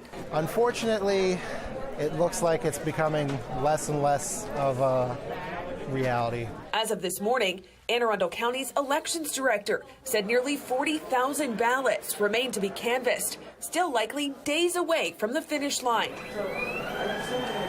After an unprecedented 60,000 mail-in ballots were returned by voters. We'll just keep going until we finish. Chatter online shows some are patiently waiting for every vote to be counted, as others question why the process is taking so long. A lot of American society is sort of geared towards immediate results, immediate delivery of everything. It's kind of a Uber Eats sort of society where you can just get on your phone and get what you want right away. And this process, it's built to be very deliberate. It's built to be slow. But it was the Anne Arundel County Board of Elections that voted to wait until after Election Day to count these ballots. And that said, we're going to work through it. We're going to get every ballot counted, and every eligible vote is going to count. And it's just going to take the time that it takes to do it.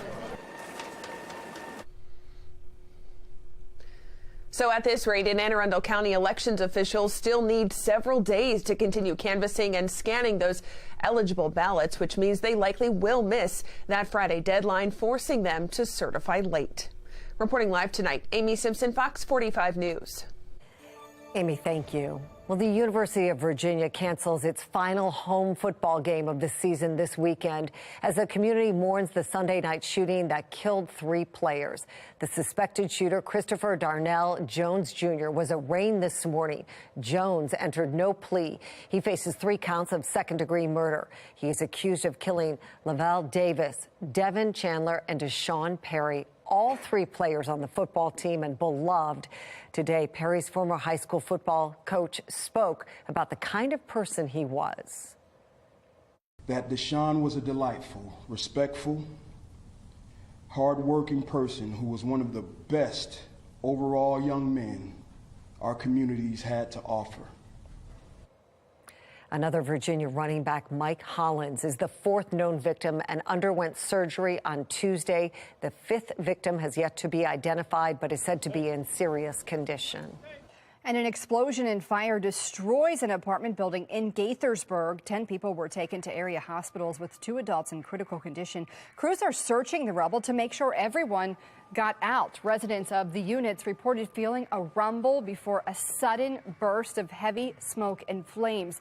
Witnesses said it felt like a bomb went off. What we heard was an explosion followed by a vibration under my feet. So me and my family decided to run upstairs. We wasn't sure if it was an earthquake. We didn't know what it was. Well, some families jumped out of their windows to escape. The Red Cross is assisting displaced families. Damage assessment will be a multi-day event. The cause of the explosion is still under investigation. Now, a critical step today towards the start of mobile sports betting. The state commission overseeing mobile gambling approved mobile sports betting licenses to 10 businesses. Some of those companies include DraftKings, Live Casino and Hotels, and the Washington Commanders. Officials say mobile sports betting could be up and running by the start of next week. A Trump-era policy thrown out by a judge, why they ruled against a strategy meant to protect the country from COVID. The White House and the Senate at odds over whether it's time to lift the pandemic emergency declaration, which broadly expands the powers of the executive branch. I'm Kayla Gaskins in Washington. And a little bit cool today with highs in the low 50s. Tomorrow, 8 degrees colder, forecasted only at 44, and it gets colder from there. I'll let you know how it looks for skating at the rink coming up in my Weather Authority forecast.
Making headlines, a federal judge blocked a Trump-era rule that made it easier to turn away migrants. Title 42 gave authorities broader ability to push migrants out of the U.S. due to the pandemic. The Biden administration has also relied on it to help curb an increase in migration at the border. Without Title 42 in place, all migrants arrested at the border must be processed.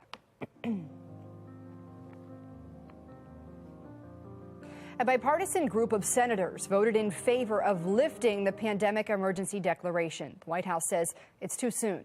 National correspondent Kayla Gaskins has more now from Washington. And the joint resolution is passed. Congress signaling it's time to move on from the pandemic. Senators voting 62 to 36 on Tuesday to end the federal government's emergency declaration on the COVID-19 pandemic. And now, even the president himself acknowledges what is plain to see for anyone willing to recognize what is in front of one's own face. We are learning to live with COVID. Senator Rand Paul saying the White House doesn't want to give up the powers granted by emergency declaration. Powers meant to combat the virus. Powers that often had harmful side effects. Lockdowns, where livelihoods and lives are destroyed. Travel mask mandate. Robbing children of a full education. The White House calling the move a reckless and costly mistake, warning if the House also passes this resolution and sends it to the president, he will veto it, despite saying this in September. Is the pandemic over? The pandemic is over. Among other things, the emergency declaration gives Biden the power to extend the pause on federal student loan payments, which is a first step to a key campaign promise, canceling student loan debt. He's also using the pandemic as part of the reasoning for that plan, now on hold after being blocked by 2 federal courts. This papers over the problem. It doesn't address the problem, and it is not taxpayers that should be accountable for this crisis. With polls showing Americans have moved on from the pandemic, 12 Senate Democrats joined the GOP to end the declaration. The still Democrat-controlled House will need similar bipartisan cooperation for this to end up on the president's desk. In Washington, I'm Kayla Gaskins. All right, here we go. Temperatures in the mid-40s right now after 52 this afternoon, which hobbles up to about 5 degrees below average instead of yesterday when we had only highs in the 40s with that cold rain. My one's house cam looks okay. No impingements on travel on the York Road travel oval, or the traffic oval, I should say. Winds out of the northwest at about 13 and wind chills now at 39. So it feels colder than it is. So that's what you have to dress for. Temperatures in the low to mid 40s right now with a 39 wind chill in Baltimore. We're at 37 at Westminster, 37 at Bel Air, and 39 at Frederick. Some wind chills in the low 40s on the eastern shore. Now, we have cleared out, but notice out to the west, still some clouds hanging out around Cumberland as well as Oakland, where they had their snow yesterday. And in fact, there's some more snow and even winter weather advisories right around the Wisp Ski Resort in extreme western Maryland. Maybe they'll be able to open up by Thanksgiving weekend if we continue this trend. There's more snow that goes all the way back to Chicago. A lot of this lake effect and lake enhanced induced snow. But a few of these snow showers and flurries are going to try to make the move up and over the Appalachians. And perhaps maybe 1 or 2 of them may last it all the way to the 95 corridor. So wouldn't be surprised if we had a late night flurry or sprinkle out of some of that. Otherwise, general drying trend is ahead out of our latest weather maker, a cold front shifting off the coast that gave us all that mess yesterday. And now it looks like as we head into tomorrow as well as Friday, even colder air yet, and the purples and blues moving in. Over the weekend, we may struggle to even hit 40 for a high. So future scan overnight goes with temperatures dropping down well into the 30s by about 8 to 10 p.m. Look at those temperatures down to about freezing by midnight. And then into tomorrow morning early, we do have a few clouds around. And notice those lake effect snow showers and flurries off to the north and west. This latest computer model, not putting them in, but the past couple have had a couple of them making the trip down to the 97 and 95 corridor. So it's not out of the question. Again, you may see 1 or 2. 30 degrees, clouds and stars, spritz, maybe a flurry here or there tonight, especially well after midnight. 44, becoming mostly sunny once again for tomorrow. And then it's clouds and some sunshine on Friday, 44, 43, and colder on Saturday. Only 40 for a high on Sunday for the Ravens game. And then a warming trend. That's finally a little bit better. Back to close to average for Tuesday and Wednesday and next week. as we make it to about 54 for both those days. Coming up at 6 o'clock, the difference between life and death could depend on an officer's budget. Why police are paying for vital equipment out of their own pockets.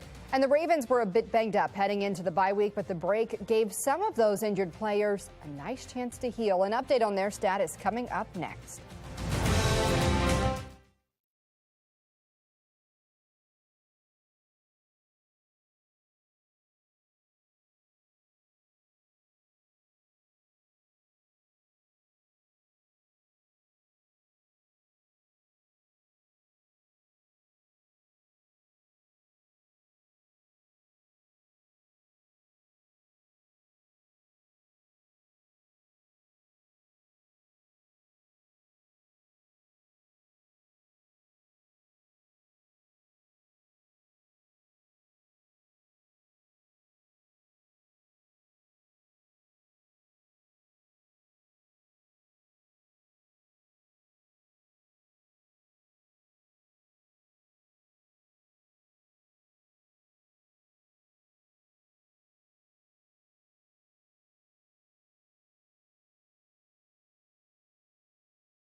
The Ravens were a bit banged up heading into the bye. Gus Edwards dealing with a hamstring, Mark Andrews a shoulder and knee.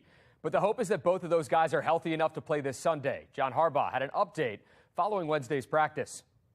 We warmed him up a little bit longer, and he had 3 or 4 periods out there. So that was that. Armour Davis had a little thing in special teams, muscle deal, so we'll see how that goes, see how he responds to that. The good thing is that both guys are back to practice and on the field. Here's a look at the Ravens' Wednesday injury report. 4 guys did not practice, and that was due to rest. Calais Campbell, Justin Houston, Marcus Peters, and Ronnie Stanley. Jason Pierre-Paul, he was a full participant. Mark Andrews, Dalen Armour-Davis, and Gus Edwards were all limited. You can watch the Ravens take on the Panthers this Sunday at 1, Fox 45. So Maryland women's basketball bounced right back after suffering its first loss of the season. Diamond Miller dropped 22 in her return, and the Terps took care of Fordham, and they look to keep it rolling this afternoon. Maryland hosting Davidson on field trip day. Great day for the kids. Eyeing its second straight win under a minute to go in the half. Diamond Miller going to work, knocks it down. Behind a game-high 19 from her, the Terps get the 70-52 victory. Coming up tonight, Baker Mayfield and the Panthers are coming to town. How the Ravens are game planning for a familiar foe when Sports Unlimited returns.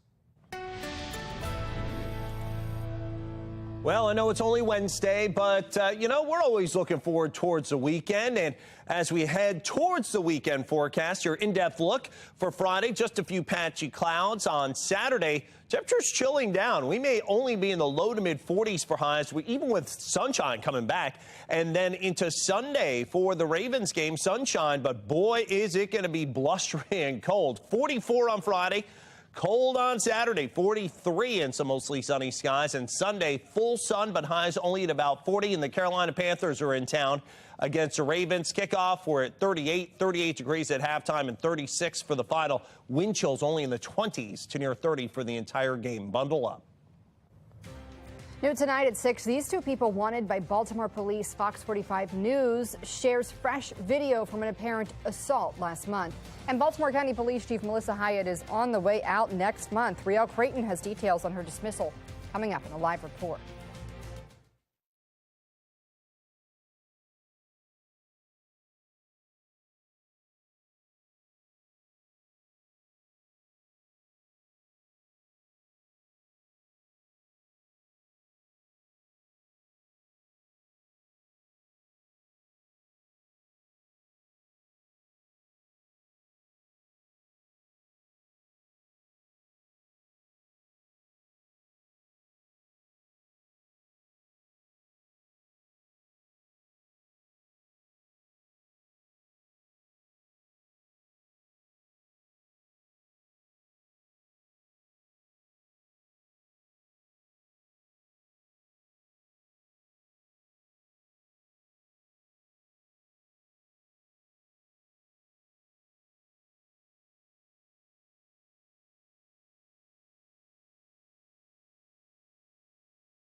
Baltimore County Police Chief Melissa Hyatt on the way out, why she won't be returning, and the other county leaders who won't be returning. Two families fighting for justice ahead of a plea hearing for Tavon Scott, the teen accused of killing Timothy Reynolds. Just in, the sudden changes to the prosecution team ahead of tomorrow's hearing. And a shocking scene in Gaithersburg. What fire officials are hoping to find as they continue looking into an apartment explosion. Live from WBFF in Baltimore, this is Fox 45 News at 6.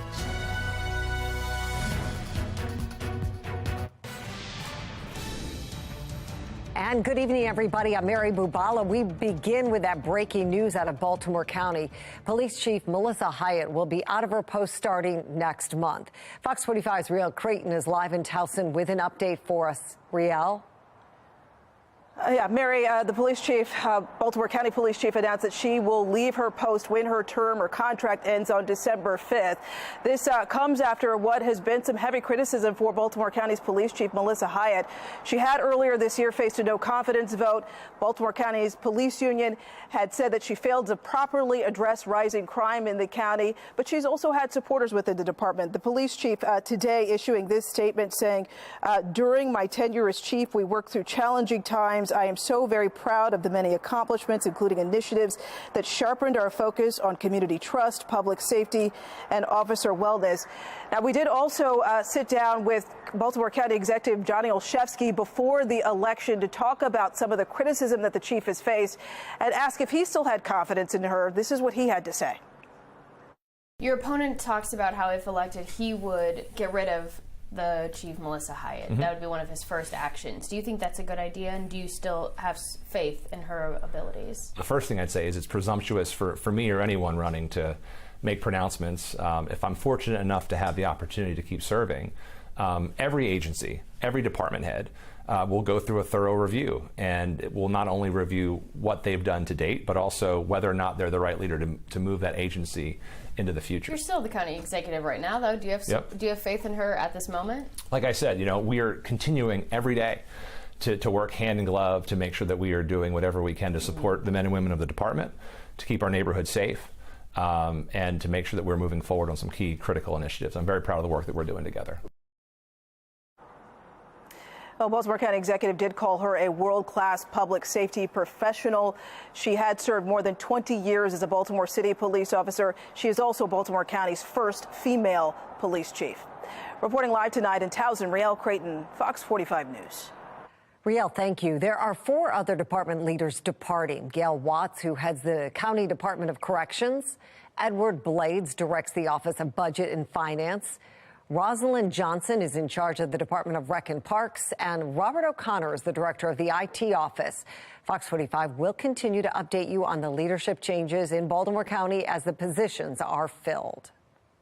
Well, also breaking tonight, the Baltimore City prosecutor handling the case against 15-year-old Tavon Scott has been removed after she was accused of leaking information to Timothy Reynolds' family. Scott's defense attorney, J. Wendell Gordon, says the prosecutor gave sealed documents to the victim's family, including CCTV footage of the incident, after City State's attorney Marilyn Mosby sent a memo to staff about keeping juvenile records confidential. Now, this comes as Reynolds' family says they want justice, calling for murder charges following his shooting death near the Inner Harbor in July. But defense attorneys for the teen accused of killing him say manslaughter is a fair punishment. Reynolds' family once again spoke today, saying they have sympathy for the accused killer, but they argue changing the charges from murder to manslaughter would rob both families of justice. I am a mom, so I have a heart that I feel for that mother. I do. But he has to be held accountable for what he did to my brother.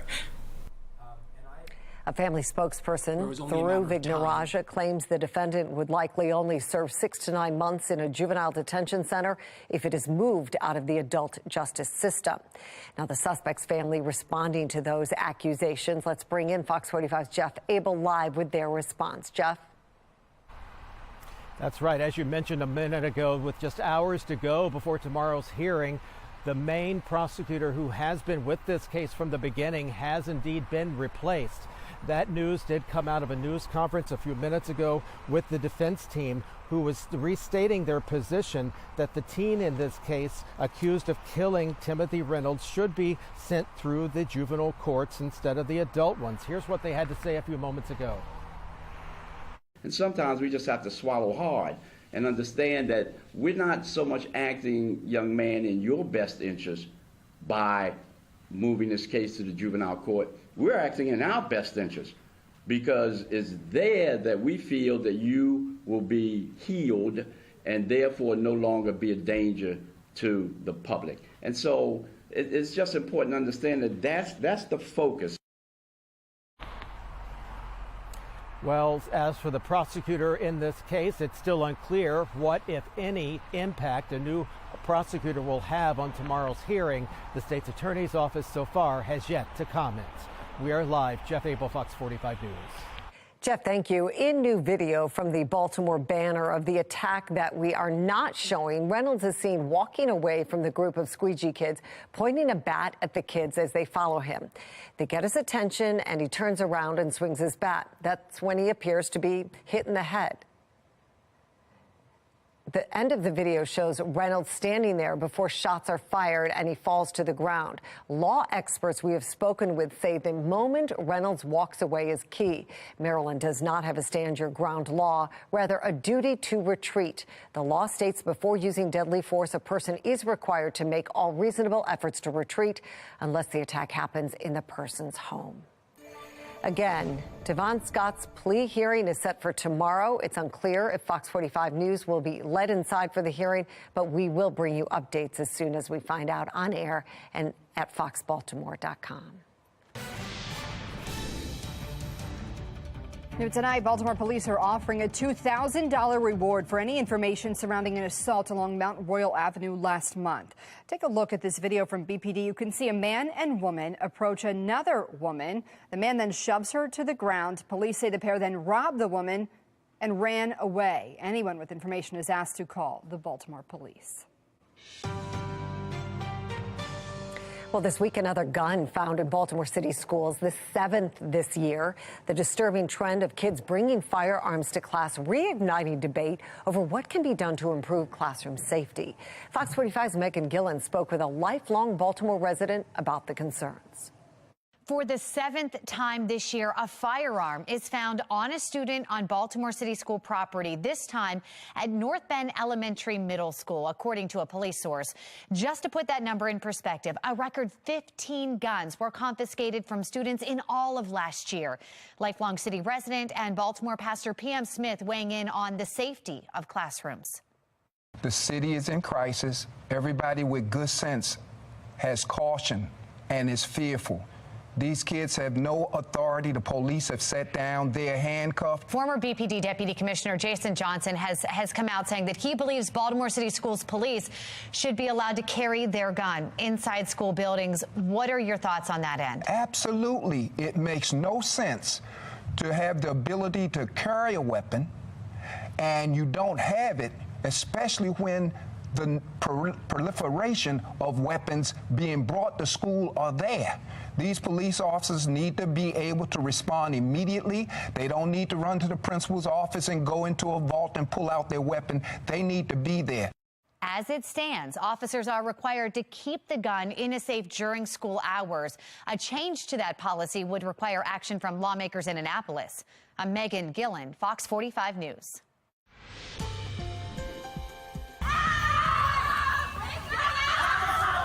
Oh, no. A stunning and scary scene today in Gaithersburg as a condo building explodes, sending 10 people to the hospital. The fire caused by a ruptured gas line displaced dozens of families. The Montgomery County Fire Chief says all but one family has been accounted for.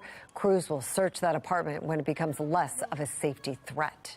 The crews were faced with patients, residents needing to be treated, as well as an active fire, as well as an actively collapsing or further decaying building, and the need to search the remaining parts of the building. Montgomery County Emergencies will give an update once they are able to search the remaining unit. Anne Arundel County Executive Stuart Pittman is expected to retain his seat after defeating Republican challenger Jessica Hare. She called Pittman last night to concede the race. Ballots, though, are still being counted, but Pittman is confident his margin will hold. I did express confidence that we would reach this point soon where we would be ahead. And last night that happened when they tallied the votes. Thousands of mail-in ballots are still being counted right now in Maryland. Local election boards have a deadline of this Friday to certify results. One Anne Arundel County executive official or election official is skeptical the county will meet that deadline. Former President Trump's big decision and how it will affect all those other Republicans who've been eyeing the White House, too. I'm Scott Thuman in Washington with a look at that and what it means for President Biden's future. And a gradual cooling trend as you work through the next couple of days, back down through the 40s after highs in the low 50s today. I'll let you know how cold it could be for the Ravens game. That's coming up in my Weather Authority forecast. Fox 45 News, winner of 17 2022 Regional Emmy Awards, more than all other Baltimore news stations combined.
Suspected UVA shooter Darnell Jones Jr. was arraigned this morning. He entered no plea. Jones faces 3 counts of second-degree murder in the shooting deaths of Lavelle Davis, Devin Chandler, and Deshaun Perry, all players on the UVA football team. One survivor has been identified as Mike Hollins, also on the football team. He underwent surgery on Tuesday.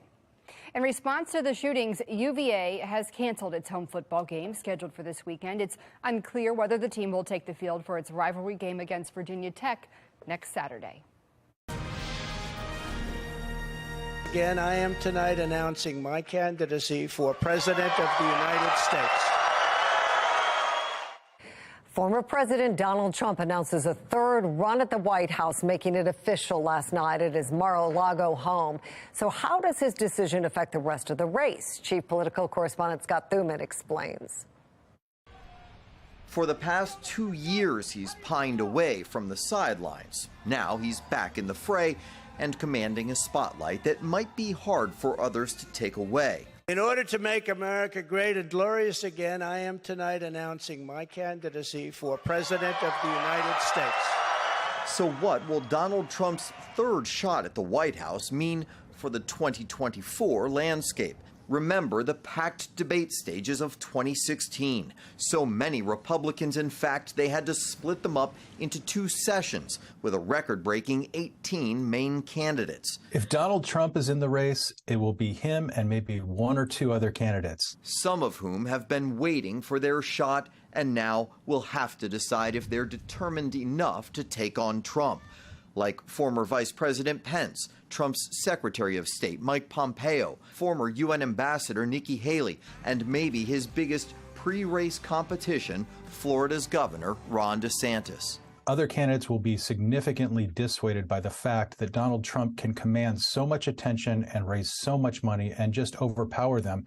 Oh yeah, and by the way, he likes to attack his opponents as well, and a lot of people don't want to get in the way of that. A survey of Republican voters this fall showed roughly 2/3 do want Trump on the ticket, but only a dangerously low 28% of independents. Could that spell a bumpy road for Trump, who will run while also fending off legal and criminal investigations too? He also has the most resources of any potential candidate. He's run 2 presidential campaigns and a real strong voting base, so he has to be the odds-on favorite. So what about President Biden? He said in the past he'd look forward to beating Trump again. Will the prospect of a repeat showdown further convince him to give it a go too? In Washington, I'm Scott Thuman. All right, a look at the Fox triple cast this evening. Maya 1000 cam, Toyota East Harbor sky cam. We've got some patchy clouds, and it's all part and parcel of the next weather maker that's moving in from the north and west. And really, it's a little disturbance and lots of lake effect snow. By the time that lake effect snow makes it up and over the mountains toward us, a lot of that diminishes. But there could be a sprinkler flurry out of some of that tonight. And we'll track that on the future scan in a moment. Otherwise, the cold temperatures are here, and they're here to stay. 43 on the Toyota East Harbor Skycam. Got closer to average today instead of 40s like we saw with the rain yesterday. We did make it to 52, which is still about 5 degrees below average. But we're back on the downswing once again with those winds out of the northwest at 9 miles an hour, making for wind chills at 38 degrees. Temperatures everywhere are in the 40s right now. Feels almost everywhere in the 35 to 40 range or so, with a 34. The real field temperature at Gaithersburg feels like 38, Baltimore to Bel Air, and 37 at Westminster. The cold feeding in on those winds out of the northwest. We're kind of on the edge of the iceberg, if you will, as we're in the 40s to around 50. Basically Salisbury to Baltimore, all the way up to the big cities, New York, Philly, Boston, including here in Baltimore once again, and down to Richmond. And then the bottom falls out once you get over the Appalachians. We're going to get into some of that air tomorrow, probably losing almost 10 degrees on our high temperatures. And as that ushers in, all of this stuff is going to try to move east. Notice all the blues. It's a little disturbance kind of swinging along the upper atmosphere. That's starting to spark off lake effect snow, which could put down 2 to 4 feet of snow for Buffalo this weekend, if you wouldn't believe it. Around here, it's just going to be colder. And again, that stray chance of a flurry overnight tonight, or maybe a sprinkle here or there, working into early tomorrow morning. The weather maker yesterday pushing off the coast. That's got a cold front with it, so it brings drier and gradually colder air. We're going to get a few reinforcing shots. So for tomorrow and Thursday, Temperatures in the low to mid 40s, probably lower 40s on Friday. Could even make it hard to get out of the 30s by the second half of the weekend for the Ravens game. So you're going to have to be bundled up, although we will have some sunshine. So into the overnight hours and early tomorrow morning, you'll see some clouds giving way to a bit of clearing and some starlight overnight. But those temperatures, they're going to be jacket worthy and heater worthy by tomorrow morning.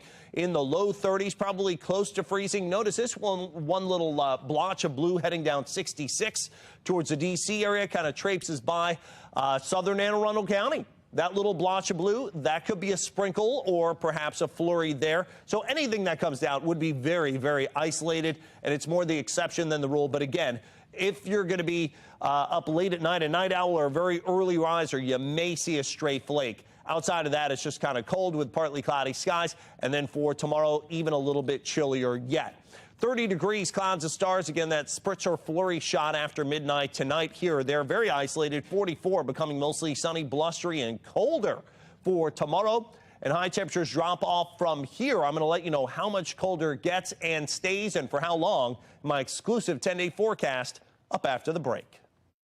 Weather Window, presented by the National Weather Desk. One of the coolest fast video time lapses we've seen in some time, a virtual waterfall of clouds and color. It comes to us from our station in Missoula, Montana. You're seeing ordinary radiation fog flowing down the mountain with cold air in a dip between two ridges, and then it goes over the edge. Other images from the peak show how the fog blanketed the entire region. Above that layer, a sunset and cloud show we won't soon forget. For more content like this, like the National Weather Desk on Facebook. Still ahead, the difference between life and death could depend on a police department budget. Why police are paying for vital equipment out of their own pockets.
Well, police officers are called into life-saving action every day, but sometimes they aren't equipped with the proper supplies. Steve Levine from our Sinclair sister station in Columbus, Ohio, explains the push for change.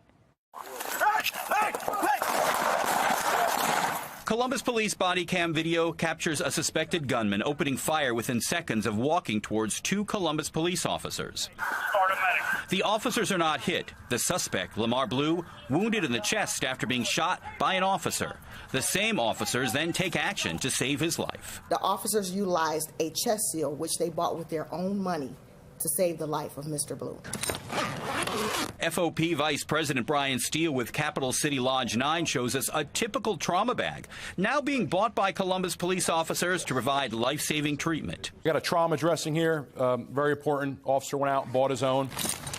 Steele tells us officers are now shelling out their own cash, in some cases hundreds of dollars, to buy the life-saving equipment. Because, he says, a first aid kit like this one, issued by the police division, does not always include medical supplies officers desperately need on the streets. This is bare minimum. Our officers aren't bare minimum people, and if they think they have a better chance of saving someone's life by going out and investing money on their own for this life-saving stuff, they'll do that all day long. And is it typical for officers to buy this equipment, to buy these things? They do. They spend their money on numerous things to be able to do their job more efficient. We're police officers. We're not billionaires here. They're cutting into their own money, but they're willing to pay it, and we'd like to see maybe the division step up and buy that for them. CPD tells us officers are not reimbursed for the extra medical equipment because first aid kits are provided in every cruiser. The police cruiser kits include more than a dozen items, including gauze bandages, biohazard bags, sponges, antibiotic cream, and chest seal. It's very basic. Again, much better than what we originally had. Columbus Police Chief Elaine Bryant tells us CPD always looking for ways to provide more equipment for officers. We're assessing every day what the needs would be and what we need to be able to do our job. So that's definitely a conversation that we're having in regards to what we should have in those vehicles. Exclusive 10-day forecast stays on the cold side. Blustery for Thursday, clouds and some sun on Friday. 44 for a high there, 43 on Saturday, only 40 for a high for the Ravens game on Sunday, so you're going to have to bundle up in your purple there. We're at 45 and not quite as cold, but still well below average on Monday, and then it's closer to where we should be for Tuesday, Wednesday, and next week. Could even be above average, but rain moves in by next Thursday. The showers gradually taper Friday and back to chillier air into next weekend. Mary? Jonathan, thank you. Well, finally tonight, a very special guest this week at Berkshire Elementary School in Dundalk. Check this out. Raven star Odafe Owe spent time with some fifth grade students at the school talking about the importance of education and how school impacted his life. Ronnie Stanley also visited students at Patterson Park Charter School during the team's bye week. What a thrill for them. Well, that's all for Fox 45 News at 6. Family Feud's next. We'll see you back here for the news at 10 tonight. Thanks for watching. Have a good night.